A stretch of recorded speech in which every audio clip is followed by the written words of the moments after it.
Le fils du réalisateur du dessin animé Blanche-Neige de Disney est venu dire dans la presse ce qu'il pense de ce fameux remake en live-action de Blanche-Neige à venir. Et le moins que l'on puisse dire, c'est qu'il n'est pas tendre avec cette nouvelle version qu'il qualifie entre autres de honte. On voit ça ensemble.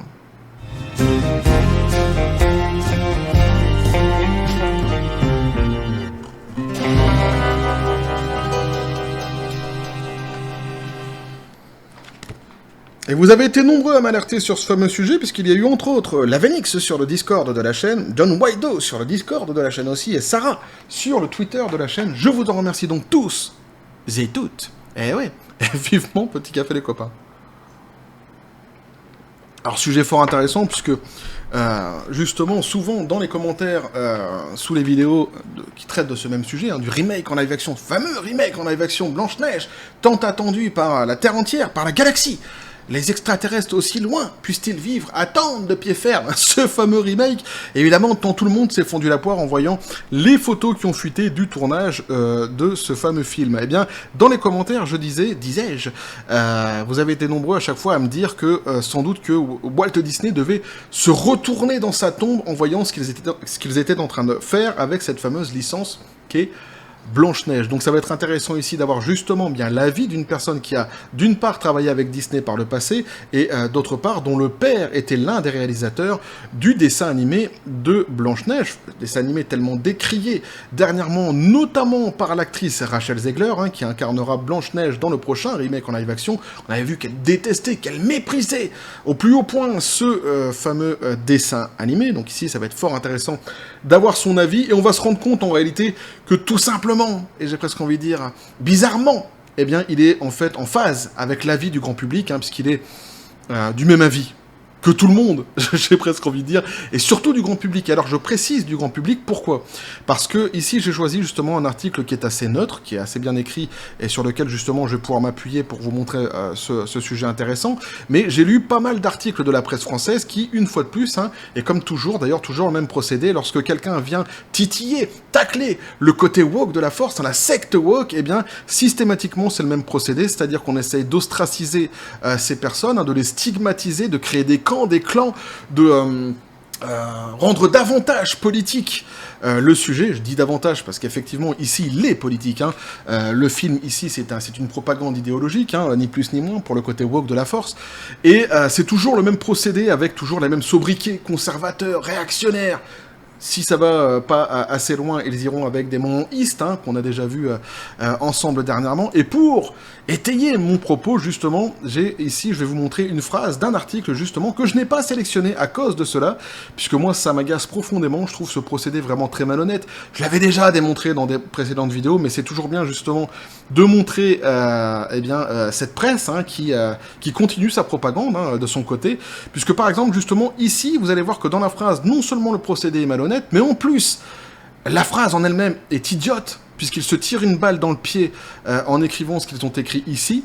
Et vous allez voir justement, donc on nous dit, en effet, à l'annonce du choix de Rachel Zegler en tant que Blanche-Neige dans ce remake en live-action, les internautes les plus conservateurs sont montés au créneau.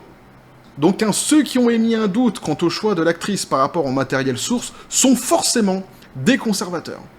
Ça commence comme ça, déjà. T'es réactionnaire, conservateur, toujours les mêmes termes. Alors, et après, donc, ils nous disent un truc fabuleux, parce qu'ils disent, ils estiment, les conservateurs, ils estiment que l'actrice latina ne correspond pas physiquement au personnage décrit dans le conte des frères Grimm, puisqu'elle doit avoir, entre guillemets, la peau aussi blanche que la neige. Donc, ils nous mettent ici la phrase exacte qu'il y a dans le livre, justement, des frères Grimm, qui décrit précisément, justement, la couleur de peau, notamment de Blanche-Neige, puisqu'on nous dit, donc, la peau aussi blanche que la neige. Mais donc, ceux qui émettraient un doute sur le choix de l'actrice quant au matériel source, ce seraient des gens qui, en réalité, ce seraient des conservateurs qui estimeraient. Mais là, on n'est pas dans l'estimation, en réalité. C'est-à-dire qu'ici, on est dans le constat. Il n'y a personne qui estime quoi que ce soit. On est dans le constat, les gens constatent. Et en fait, ça va bien au-delà du clivage politique, de tout clivage, ou de tout terme politique d'ailleurs. C'est tout simplement des gens qui ont connu le matériel source, qui le connaissent, peu ou prou, plus ou moins, qui ont vu, ou alors uniquement peut-être le dessin animé, sans avoir même lu le livre, mais qui savent que à la base, normalement, de toute façon, ça ne correspond pas. L'actrice qui a été choisie ne correspond pas au matériel source. C'est un constat. Tu peux être d'accord avec ça, tu peux ne pas être d'accord avec ça, tu peux penser ce que tu veux, mais c'est un constat. Et ce constat, il est réel, il est factuel. Voilà, point final. C'est un peu comme si je devais prendre un exemple, qui est un petit peu tiré par les cheveux, sans doute capillotracté, mais c'est comme si que demain tu faisais un remake de Star Wars avec le Faucon Millenium, et que tout d'un coup ils décidaient que le Faucon Millenium ce serait une trottinette. Tu vois, avec Chewbacca et Han Solo sur la trottinette en train de parcourir la galaxie. Ouais, ils auraient l'air cons, effectivement, mais bon.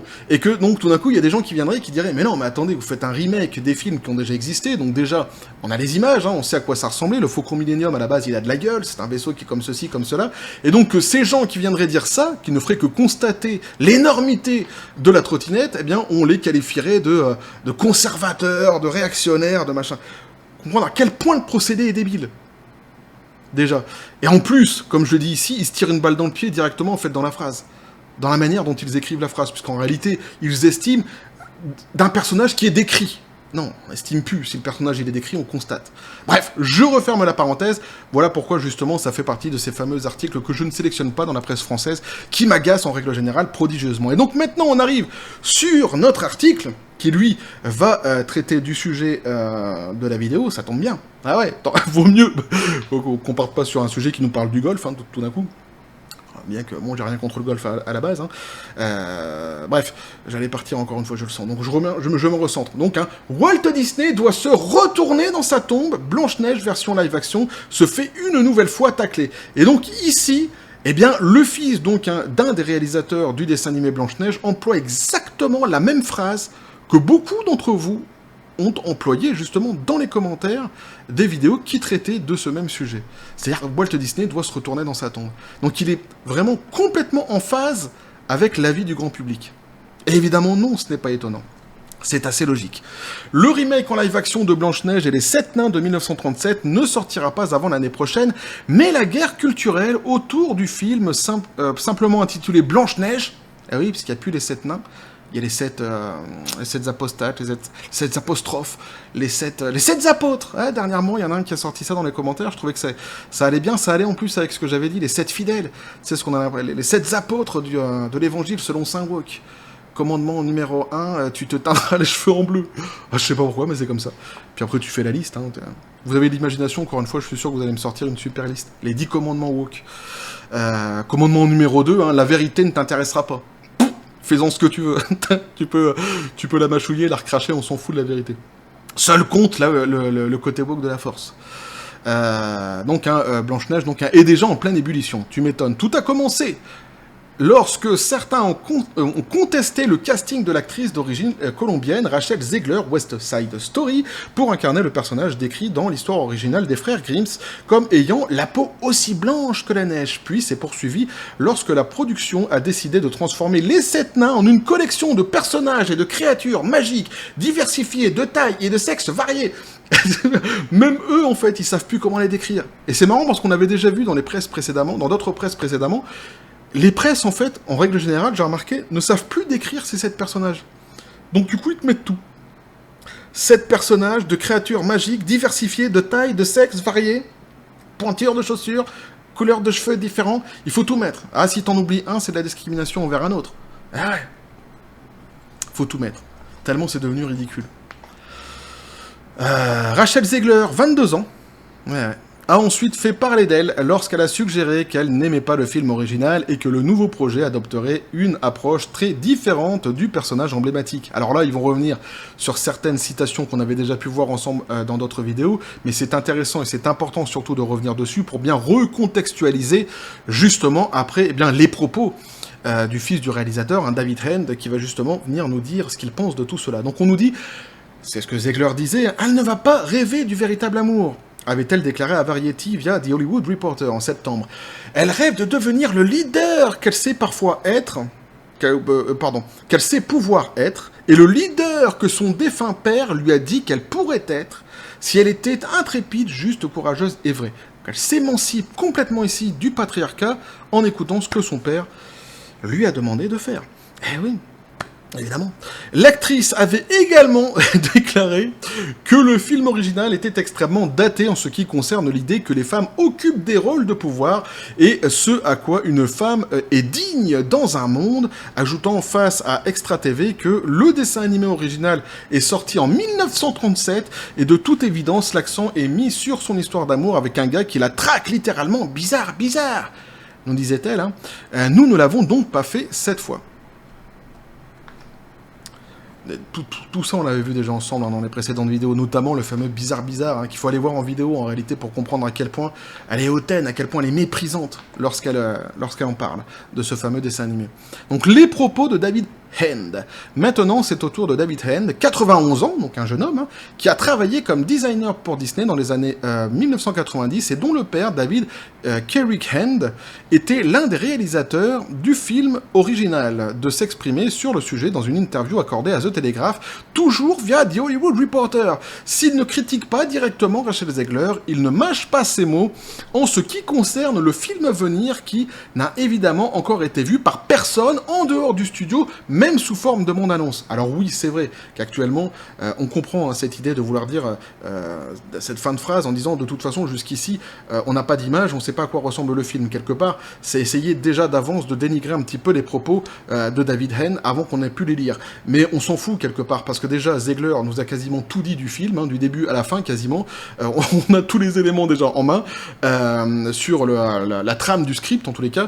Et ensuite, on a vu les images, c'est-à-dire au moins ceux qui ont fuité du plateau de tournage. On se rend compte vraiment, on a déjà de quoi se rendre compte plutôt vraiment du ridicule de cette fameuse production qui s'annonçait déjà de toute façon dès le début, tant le côté woke de la force est présent et à l'intérieur, on se doutait déjà de toute façon qu'on serait face à une production assez ridicule. Alors donc, Monsieur Hand nous dit « C'est un concept complètement différent et je suis totalement en désaccord avec celui-ci. Et je sais que mon père et Walt seraient très en désaccord avec lui également. » Il a poursuivi en qualifiant de honte le fait que Disney essaie de faire quelque chose de nouveau avec quelque chose qui a connu un si grand succès auparavant.